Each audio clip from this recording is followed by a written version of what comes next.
Я хотел бы сказать одну вещь.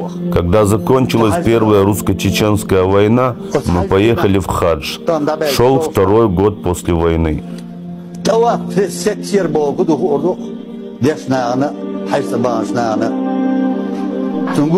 Когда мы делали полагающийся нам обход Каабы, люди вокруг заметили, что мы чеченцы.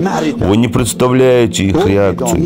Они подбегали к нам и здоровались, кричали: «Машалла, чеченцы!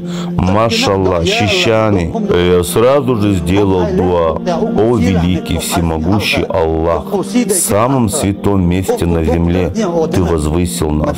Неужели мы достойны этого? О великий Аллах!» В этот момент, раздвигая толпу, к нам подошли люди.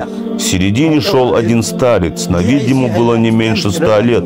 И, как я полагал тогда, он был исламским ученым. С обеих сторон его поддерживали рядом идущие люди, держа за руки. И вот, когда этот старец оказался прямо перед нами, он начал говорить. С нами было 2 человека, знающие арабский язык. И вот что он сказал: «За последние сотни лет вы выпрямили согнанную спину мусульман. Вы являетесь флагом исламской уммы, о чеченцы. Да будет доволен вами Аллах».